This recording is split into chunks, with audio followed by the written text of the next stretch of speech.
en 1 de Juan capítulo 5.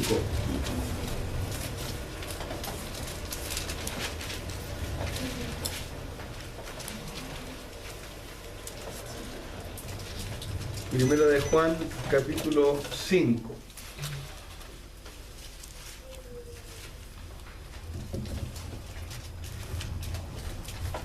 Vamos a leer del 1 al 5, pero hoy vamos a estar enfocados en los versos 4 y 5 más que nada. Pero vamos a leer 1 de Juan capítulo 5 del versos 1 al 5.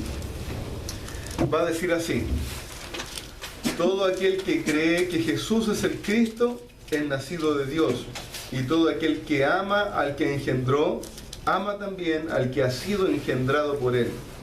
En este conocemos que amamos a los hijos de Dios, cuando amamos a Dios y guardamos sus mandamientos.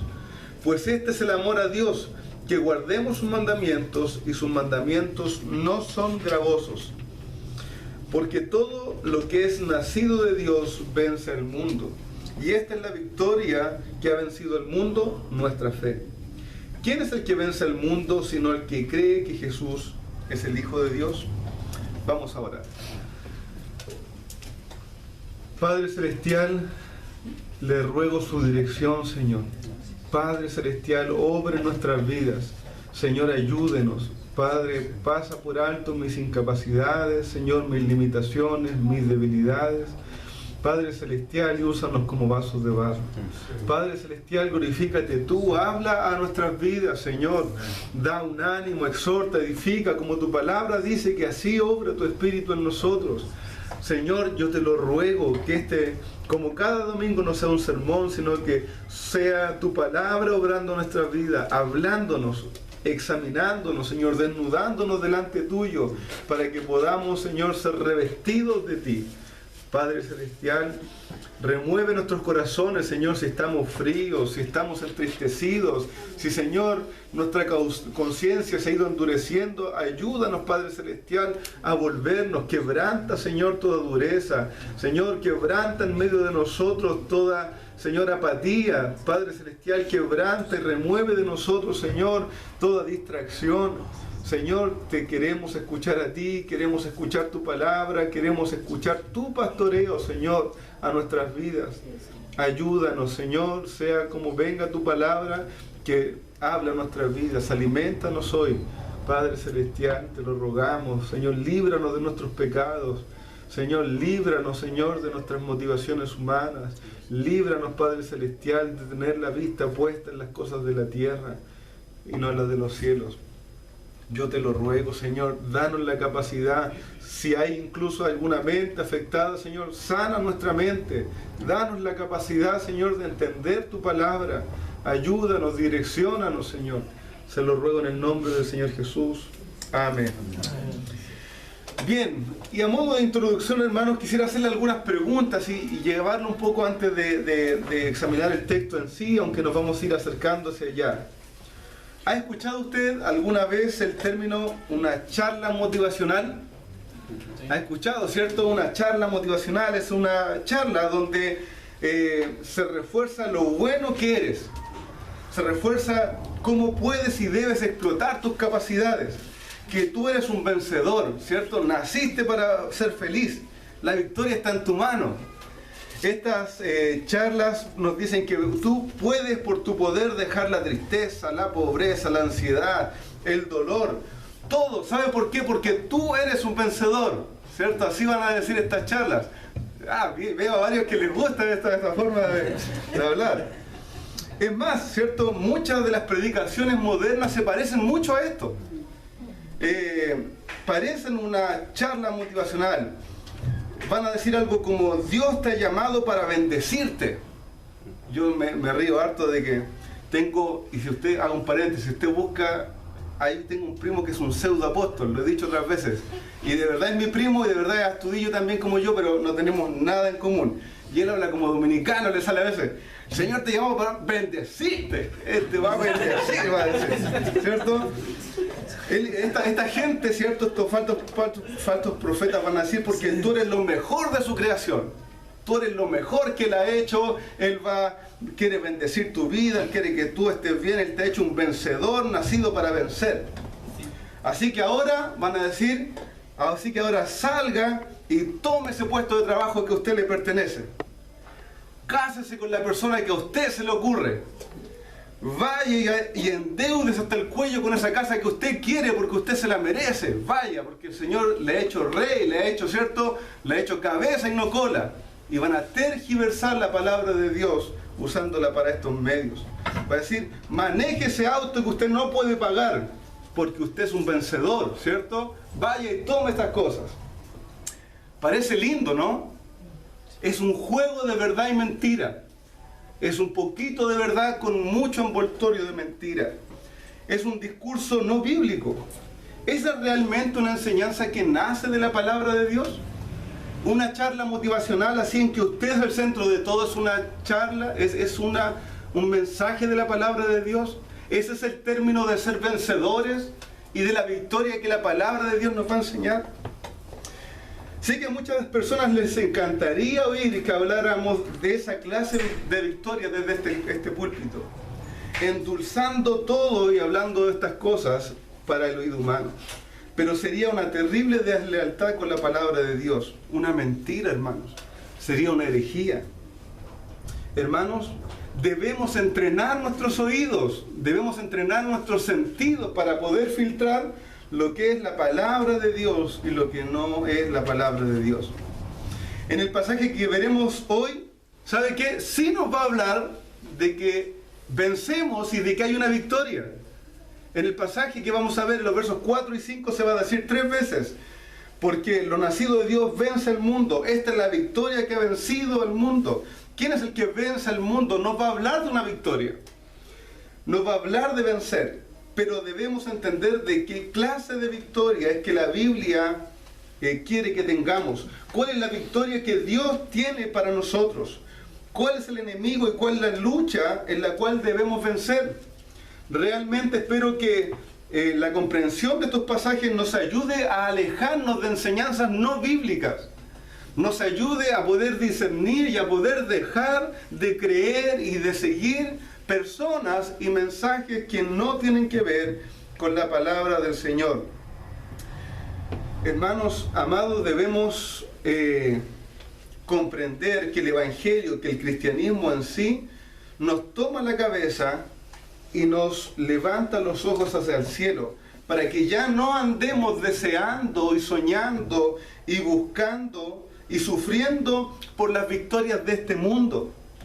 El Evangelio y el cristianismo y el seguir a Cristo nos toma la cabeza y nos levanta para que ahora busquemos y deseemos la victoria de Cristo.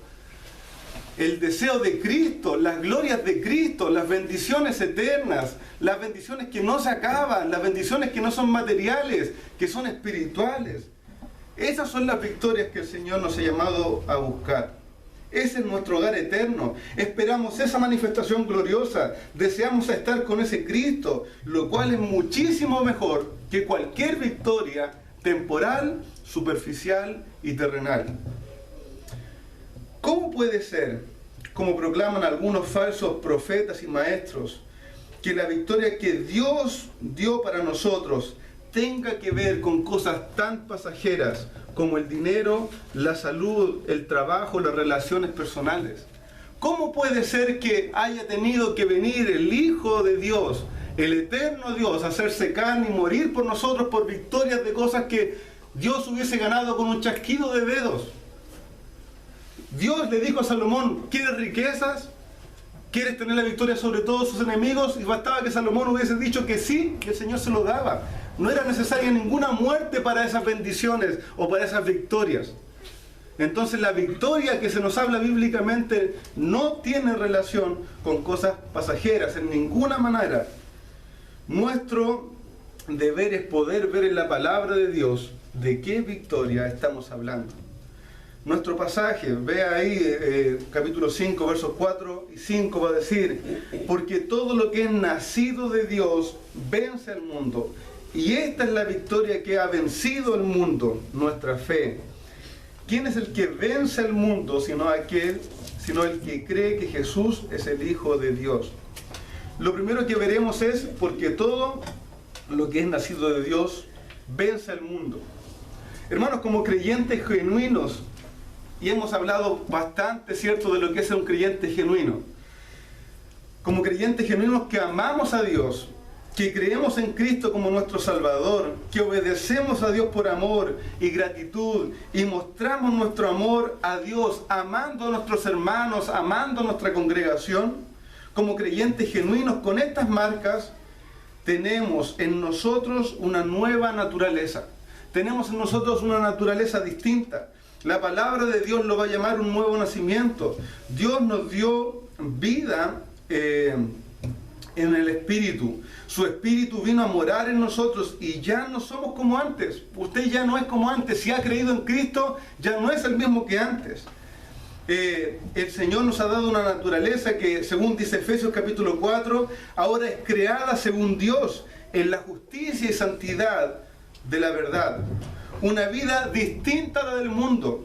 Una vida que choca con el mundo porque no tiene la misma procedencia ni los mismos objetivos. Ahora usted y yo, si estamos en Cristo, si somos creyentes genuinos, somos diferentes al mundo. Hay una nueva naturaleza, hay un nuevo yo, hay un Espíritu Santo habitando en nosotros. Hay algo distinto a lo del mundo y, por naturaleza, chocamos con lo que no es de Dios. Chocamos con lo que es de Satanás. No podemos compartir, no nos podemos mezclar.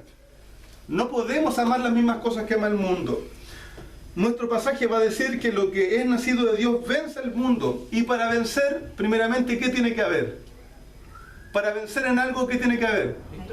Una lucha, ¿cierto? Tenemos que estar metidos en una batalla, en una pelea, en un conflicto. Si no, no vencemos a nadie, estamos solos. Debe haber un conflicto al cual nos estamos enfrentando.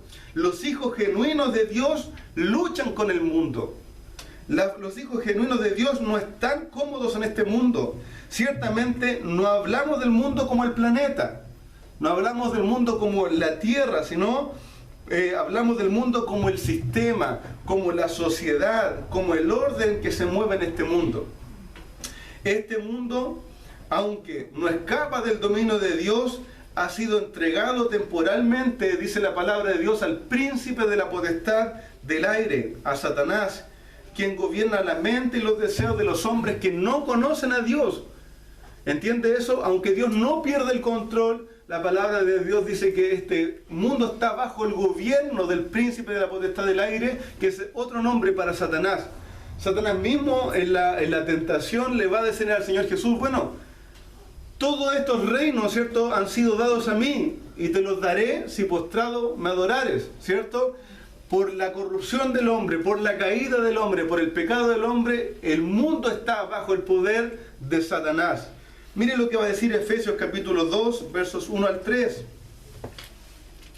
Efesios capítulo 2, versos 1 al 3. Va a decir, y Él os dio vida a vosotros cuando estabais muertos en vuestros delitos y pecados, en los cuales anduvisteis en otro tiempo, siguiendo la corriente de este mundo, conforme al príncipe de la potestad del aire, el espíritu que ahora opera en los hijos de desobediencia, entre los cuales todos nosotros vivimos en otro tiempo en los deseos de la carne, haciendo la voluntad de la carne y de los pensamientos, y éramos por naturaleza hijos de ira, lo mismo que los demás. Todo ser humano, ¿cierto? Siempre con la excepción del Señor Jesucristo, todo ser humano está o estuvo bajo obediencia, subyugado en esclavitud a Satanás. Está entregados a él. Este mundo se mueve con principios, con fines, con parámetros que no son los de Dios, que anhelan cosas que no son las de Dios. Este mundo corre tras objetivos que no son los de Dios, porque la mente del ser humano sin Cristo está corrompida y anhela cosas que no son las que Dios ha preparado para nosotros. Así que, hermanos, naturalmente los hijos de Dios van a estar en una lucha, en un conflicto con el mundo que tiende y está influenciado por Satanás. ¿En qué se ve que las personas o el sistema apunta al mundo? ¿En qué podemos ver que las personas están sirviendo al mundo? ¿En qué podemos ver que este mundo, digamos, tiene sus propios deseos? ¿Cuáles son los deseos del mundo? Juan mismo lo va a responder en Primera de Juan, la palabra del Señor lo va a responder en Primera de Juan, capítulo 2, versos 15 y 16.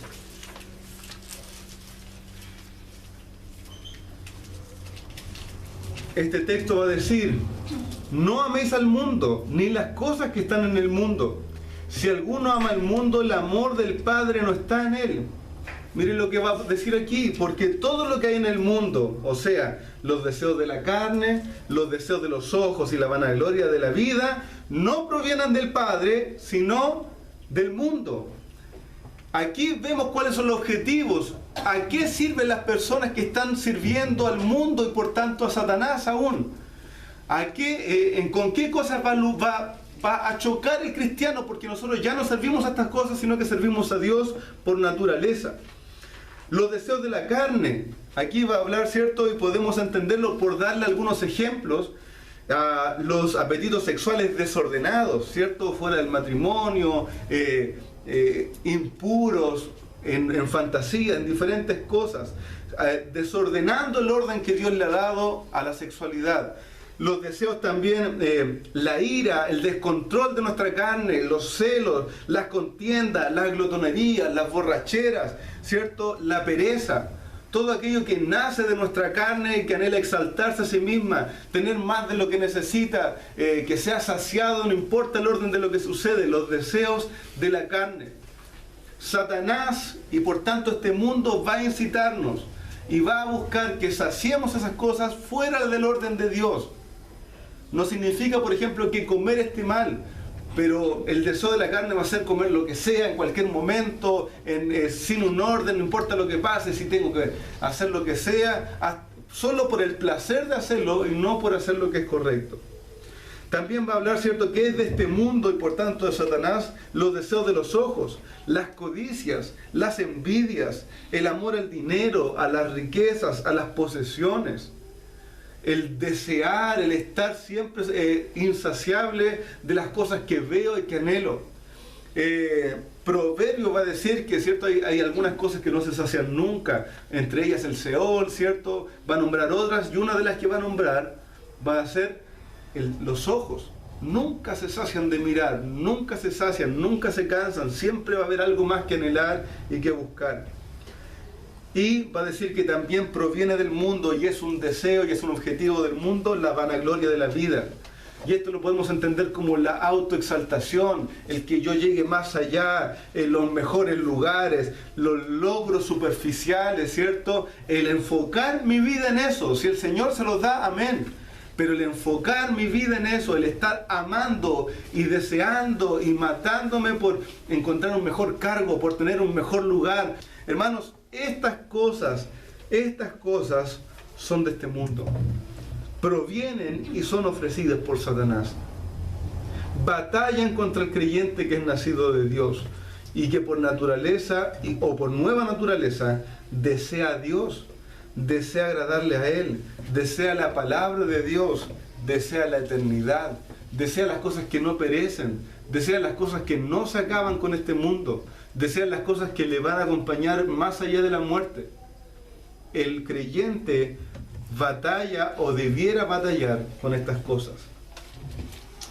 Y en esta cruenta batalla, en esta guerra sin cuartel, que se manifiesta por todo lugar donde vamos, que nos ataca desde dentro y desde fuera, que nos fuerza hasta el límite, que aprovecha cualquier distracción para hacernos caer, en esta batalla feroz, en esta batalla que enfrenta fuerzas espirituales, en esta batalla que si nos ponemos en medio de ella nos va a desgastar hasta el alma, hermanos. En esta terrible batalla, ¿quién vence? ¿Quién vencerá? En esta batalla donde nos encontramos que nuestras fuerzas humanas son probadas hasta el límite, cuando creemos que a veces no somos capaces de soportar, cuando a veces nos vemos arrastrados por un río que tiene fuerzas, hermanos, incontrolables. Este mundo es un río de maldad. Los deseos de este mundo, la codicia de este mundo, la autoexaltación, hermanos, tiene fuerza. Nos busca en lo secreto, nos busca donde nadie nos ve y ofrece aquello que mi carne, que mis ojos, que mi corazón malvado anhela.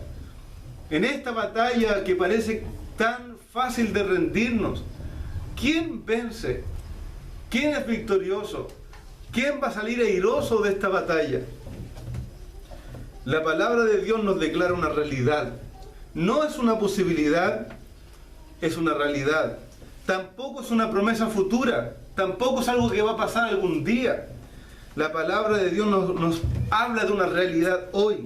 La palabra de Dios nos dice que todo en lo que es nacido de Dios vence al mundo. Todo lo que es nacido de Dios vence al mundo y sus deseos. Hermanos, somos vencedores. La realidad es que sí somos vencedores. Los que hemos creído en Jesús, el Cristo, el Mesías, que cumplió la obra del Mesías, que vino como Mesías en santidad a morir en inocencia por nuestros pecados, entregándose en amor y que resucitó al tercer día, venciendo la muerte y su maldición. Todos los que hemos creído en Él y en su obra, no con una fe somera, no con una fe superficial, sino aferrándonos a Cristo por la fe, para obedecerle y amarle, el Señor nos ha salvado y nos ha hecho sus hijos. Hemos nacido de Dios y por tanto, como procedencia de Dios, vencemos al mundo. Como procedientes del Señor, vencemos al mundo y sus deseos. Aquel que es nacido de Dios, vence al mundo. Otra vez, ¿por qué podemos vencer al mundo? ¿Por qué sí somos vencedores? Porque usted y yo tenemos ese intrínseco poder de hacerlo. Porque tenemos, hermano, ¿por qué está tan callado? No escucho un amén, no escucho ninguna, ¿cierto? Hace mucho frío, algo pasa. O está muy concentrado quizás. Hermano, ¿por qué vencemos al mundo? ¿Hay algo en nosotros? ¿Tenemos algún poder suficiente para vencer al mundo en nuestra propia carne? Hermanos, éramos los mejores y los más fuertes. ¿Éramos los más sabios y perspicaces de este mundo? Hermanos, en ninguna manera. Vencemos porque Dios es vencedor. Él no será frustrado. Él no será derrotado. Dios no se cansará, no se distraerá, no lo tomarán por sorpresa. No serán más sabios que Dios. Él no se dormirá, no dejará de existir, no se debilitará, no pasará nada que no esté en su sabia y santa voluntad. Somos vencedores porque en Cristo, nacidos de Dios, vencemos al mundo. Hermanos, miren lo que dice Colosenses capítulo 2. Cristo venció y exhibió su victoria. Cristo es el vencedor. En Él tenemos victoria. Colosenses capítulo 2, versos 13 al 15.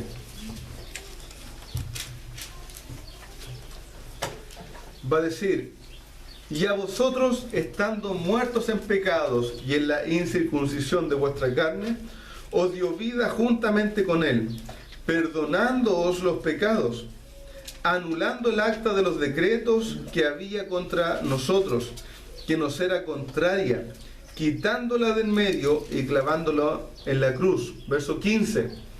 Y despojando a los principados y a las potestades, los exhibió públicamente, triunfando sobre ellos en la cruz.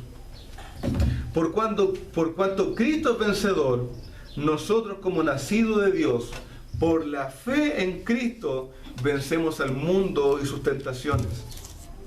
Hermanos, aquí entendemos la segunda parte del verso 4. Aquí podemos entender esta segunda parte. Y esta es la victoria que ha vencido al mundo, nuestra fe. Hermanos amados, si quizás usted llegó al día de hoy y se está enterando que está en una batalla, o quizás usted sabe que hay una batalla, pero en realidad no la vive, no la siente, no la percibe, no tiene un conflicto en su corazón. Hermano, la realidad, amado hermano mío, que le amo desde mi corazón, es porque nosotros hemos dejado de estar atentos a estas cosas, porque nos hemos puesto a mirar objetivos del mundo y no del Señor. Porque si estuviésemos mirando al Señor, a cada momento estaríamos chocando con el mundo, con mi carne, con mis deseos, con los anhelos que me vienen al corazón, con los deseos de no hacer cosas, con lo que estoy buscando, con lo que deseé ahora y con lo que deseé más rato, con lo que me ofrece el mundo. En cada momento estaríamos en una pelea constante que nos golpea, nos abofetea. Pero pasa que hemos perdido de vista las cosas de Dios. Hemos perdido como cristianos la vista las cosas de Dios. Y vivimos en este mundo y el Señor nos ha salvado, pero vivimos mirando las cosas de los hombres. Vivimos andando según las cosas de los hombres. Entonces, como caminamos igual que el mundo, nada nos golpea, porque vamos para donde mismo. Vamos hacia el mismo lugar. Hermanos amados, esta palabra yo pensé va a ser de gran gozo a la iglesia. Va a ser de gran gozo porque nos está diciendo que somos vencedores en una batalla. Pero me parece a veces ver que recién nos enteramos que estamos en una batalla, que recién nos estamos dando cuenta de que no podemos andar igual que mi vecino. No puede ser que él esté buscando algo y que yo busque lo mismo. No puede ser, mis amados hermanos, eso no es cristianismo. Eso no lo es. No puede ser que con todos mis compañeros de curso, de universidad, de trabajo, todos hablen la misma y yo estoy hablando lo mismo, solo que yo voy a la iglesia el domingo. Eso no es cristianismo, mis amados hermanos. Yo le ruego delante del Señor, levante su vista, dígale a Satanás, apártate de mí, Satanás, porque pone la vista en las cosas de los hombres y no en las de Dios. Hermano amado, en el nombre del Señor Jesús, necesitamos volver a ser cristianos. Yo les ruego en el nombre del Señor, hermanos, viva esta batalla. ¿Se aburrió el cristianismo? Es porque no está peleando. Porque el que está peleando no tiene tiempo de aburrirse. No tiene tiempo de aburrirse, no tiene tiempo de estarse pensando en monotonía. ¿Qué monotonía? Si cuando dejé de obedecer a Satanás en la carne, Satanás me ofrece algún éxito. Y cuando dejé de luchar con el éxito, Satanás ataca mi orgullo. Y cuando dejo de luchar con el orgullo, Satanás volvió a atacar mi carne. ¿Cómo esa es una vida monótona en el cristianismo, amado hermano? Es que hemos dejado de luchar. Hemos dejado de luchar y nos hemos acomodado a una vida mundana. Y no lo digo que esté entregado deliberadamente al pecado, pero mundanal, de este mundo. De este mundo. Debemos volver a la oración, debemos volver a rogar, debemos volver a lamentarnos de cosas que vivimos, de personas que están muriendo, de la dureza del Evangelio, de las cosas que no están sucediendo, de que no hemos predicado el Evangelio, de que no ha ido la palabra de Dios. Hermanos amados, quiero que usted tenga gozo, se vaya con confianza, con alegría el día de hoy porque ha vencido. Pero lo primero es saber y cansarse en esta lucha. Saber que está en una lucha y cansarse, llegar al final del día agotado porque ha caminado rogándole a Dios, libra mis ojos, libra mis pensamientos, perdona mis enojos, perdona mis iras. Señor, te agradezco por esto, perdóname por ser desagradecido. Señor, te alabo, dame poder para predicar el Evangelio. Señor, no entendieron. Uno termina el día agotado, hermano.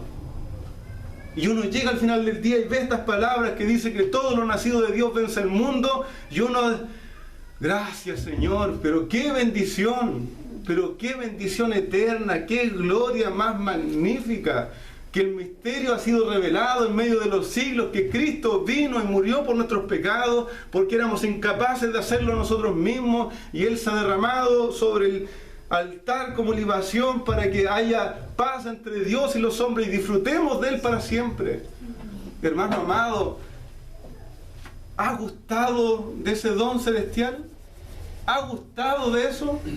De esa vida cristiana donde ya no importa lo que está sucediendo, ya no importa lo que pierdo, ya no importa porque camino como peregrino en esta vida. Voy a otro lugar, soy pasajero. Hermano amado, de verdad yo le ruego, levante su cabeza a los cielos. Levante su cabeza. Vuelva a preocuparse de lo importante. Levante su cabeza a los cielos. Yo se lo ruego, hermanos, delante del Señor. La segunda mitad de este verso 4 va a decir: y logramos, ¿cierto?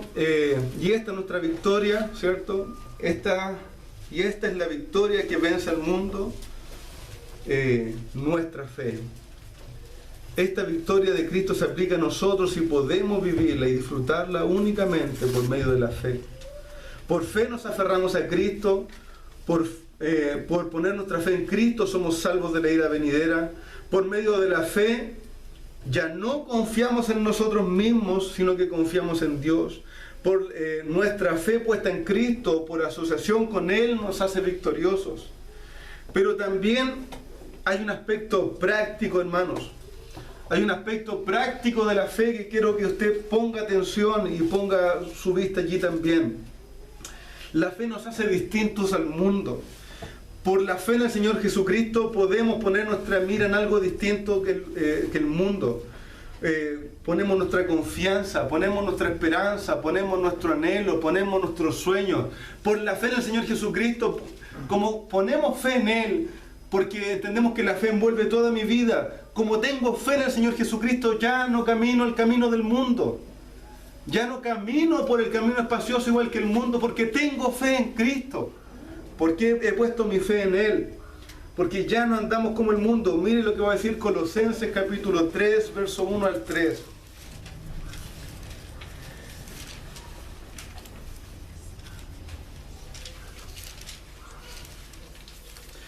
Si pues habéis resucitado con Cristo, buscad las cosas de arriba, donde está Cristo sentado a la diestra de Dios. Poned la mira en las cosas de arriba y no en las de la tierra, porque habéis muerto y vuestra vida está escondida con Cristo en Dios. Nuestra fe en Cristo pone a un lado al mundo. Esto es lo más irritante para Satanás. Esto es lo más irritante en esta batalla, porque es como que nosotros camináramos mirando al Señor Jesucristo, puestos los ojos en Jesús, ¿cierto? Estamos con los ojos clavados en Él y Satanás quiere tirarnos espadazos y quiere tirarnos manotazos y nosotros seguimos caminando al frente porque ya no tenemos la vista puesta en el mundo, sino que la tenemos puesta en el Señor. Y vamos hacia allá caminando y avanzamos hacia el Señor con una fe constante. Y el mundo va quedando atrás para nosotros. El mundo se va perdiendo atrás. Aunque con eso parezca que nuestra vida se pierde, el mundo va quedando atrás. Todas estas cosas van quedando atrás por la fe que tenemos en el Señor Jesucristo. Primera de Juan, capítulo 2, verso 15, va a decir, ¿cierto? No améis al mundo ni las cosas que están en el mundo. Si alguno ama al mundo, el amor del Padre no está en él. Hermanos amados, no podemos amar estas dos cosas. No podemos amar, enriquecernos y amar a Dios al mismo tiempo. El Señor Jesús dijo y proclamó una división que nosotros hemos querido combinar en los últimos siglos. El Señor Jesús dijo que no podemos servir al Señor y a las riquezas. El Señor Jesús ya lo estableció, pero como cristianos del siglo XX, XXI hemos querido mezclar esto. No, si se puede. Mira, si yo me mato por las riquezas, mi corazón está puesto en Él, pero sirvo al Señor. ¿Por qué? Porque voy a la iglesia y voy a algunas reuniones. Pero nuestro corazón está sirviendo a las riquezas. Eso nos sale por los poros, no importa que vaya a un culto. Hermanos amados, debemos poder entender la palabra del Señor como viene. El Señor es nuestro amor. El Señor es en quien debemos tener la vista puesta. Y Él añadirá a nuestra vida todas las demás cosas. Él tendrá cuidado de mí. En Él puedo descansar. Hermano, por medio de la fe en Cristo, por medio de la fe misma, vencemos al mundo y sus tentaciones. Una real fe, una fe genuina, nos hace vencedores victoriosos. ¿Pero qué fe es esta? ¿Qué fe va a ser esta tan victoriosa y tan vencedora? El versículo 5 de 1 de Juan 5 va a decir lo siguiente. ¿Quién es el que vence al mundo, sino el que cree que Jesús es el Hijo de Dios? ¿Quién es el que vence al mundo? ¿Qué fe es esta que vence al mundo, sino aquella que cree que Jesús es el Hijo de Dios? Hermanos, esta es la fe que vence el mundo, la fe en el Evangelio, una fe bíblica, una fe en el Evangelio genuino, en el Evangelio de salvación, una fe cimentada en la persona del Señor Jesucristo, hermanos. Y voy a repetirlo una vez más.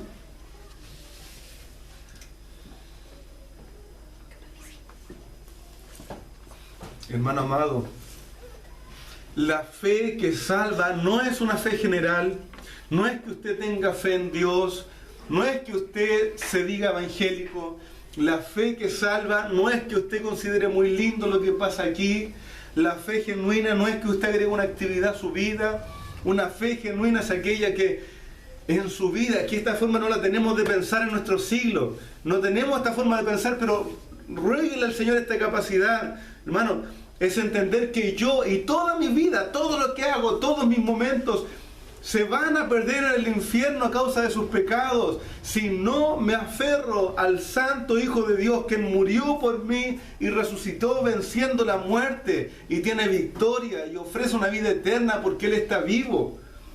Es una fe en la cual me aferro. La fe que es una fe que comienza y que no termina. No es una fe momentánea, no es una fe perecible, es una fe en la cual yo me cuelgo y sostengo mi vida cada día, porque sé que le he entregado a Él la confianza de la eternidad. No solo, hermanos, el Señor no solo le dio una fe que le da una confianza a su conciencia, que usted dice ahora, estoy tranquilo, tengo cuentas limpias, así que ya estoy tranquilo con mi vida. Una fe genuina es una fe que se ha aferrado de Cristo como la salvación de su alma y ahora vive para Él. Una fe genuina se demuestra en que le amo, en que le deseo, en que confío en Él, en que comparto con otros mi fe y animo a otros a continuar en mi fe. Una fe genuina es que entiende que Dios y Cristo es lo máximo de su vida. Y debemos dejar las niñerías de decir, como dicen los niñitos, ¿qué es Dios para ti? No, Dios es todo. Y uno sabe que no lo es. Hermano, prefiero una oración sincera.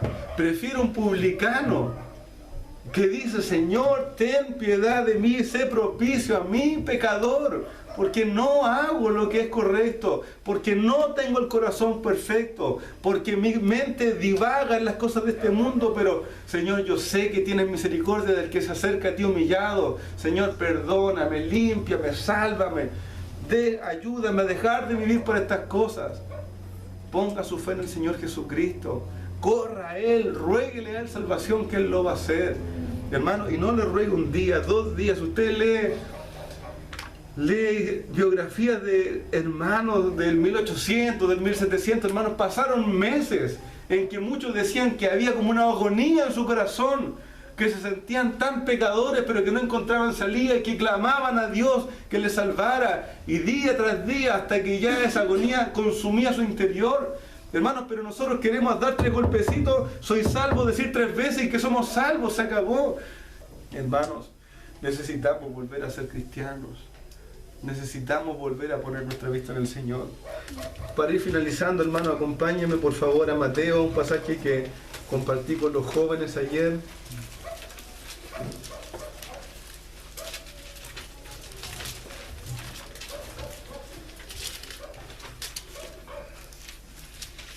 Mateo capítulo 16.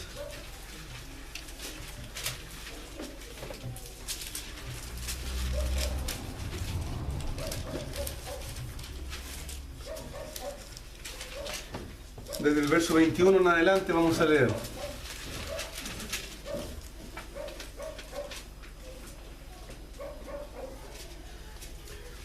Va a decir la palabra del Señor.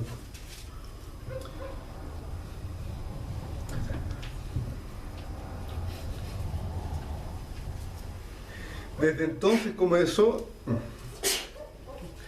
Jesús a declarar a sus discípulos que era necesario ir a Jerusalén y padecer mucho de los ancianos y los principales sacerdotes y de los escribas y ser muerto y resucitar al tercer día. Entonces Pedro, tomándolo aparte, comenzó a reconvenirle, diciendo, Señor, ten compasión de ti, en ninguna manera esto te acontezca.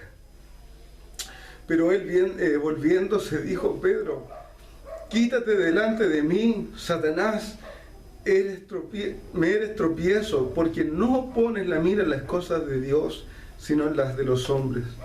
Entonces Jesús dijo a sus discípulos, si alguno quiere venir en pos de mí, niéguese a sí mismo, tome su cruz y sígame. Porque todo el que quiera salvar su vida la perderá, y todo el que pierda su vida por causa de mí la hallará. Porque ¿qué aprovechará el hombre si ganare todo el mundo y perdiere su alma? ¿O qué recompensa dará el hombre por su alma? Porque el Hijo del Hombre vendrá en la gloria de su Padre con sus ángeles, y entonces pagará cada uno conforme a sus obras. De cierto os digo que hay algunos de los que están aquí que no gustarán la muerte hasta que hayan visto al Hijo del Hombre viniendo en su reino. Hermano amado, y este pasaje es tan vigente para nosotros hoy. Porque ¿qué aprovechará al hombre si ganare todo el mundo y perdiere su alma? Hermano, ¿qué aprovecha? ¿Qué aprovecha si usted al final del día tiene el sueldo que esperaba, pero no es nadie, no ha hecho nada para la obra de Dios, que cuando venga Cristo a dar recompensa conforme a su juicio, no tenga nada que darle a usted? ¿Qué aprovechará, mi amado hermano? ¿Qué va a aprovechar si usted es el mejor en su trabajo, el mejor en su casa, pero no conoce a Dios y no le ha servido? Si siendo buena persona, hermano, no hace nada mejor que los incrédulos. El incrédulo también hace lo mismo y son mejores que nosotros. Pero hermano, ¿qué aprovechará? ¿O qué recompensa dará el hombre por su alma? El Señor Jesucristo está preguntando, ¿usted cree que va a pagar con todo lo que gane? ¿Va a pagar su salvación? ¿Con todo lo bueno que hizo va a pagar algo? ¿Va a dar una recompensa por su alma? En ninguna manera. Porque el Hijo del Hombre vendrá en la gloria de su Padre con sus ángeles y entonces pagará. ¿Quiere alguna riqueza? ¿Quiere alguna gloria? ¿Quiere alguna exaltación? Busque que Cristo se la dé el día que Él venga. Y no este momento perecible, mi amado hermano. Yo se lo ruego, yo le amo en el Señor, pero me frustra muchas veces el cristianismo de hoy en día.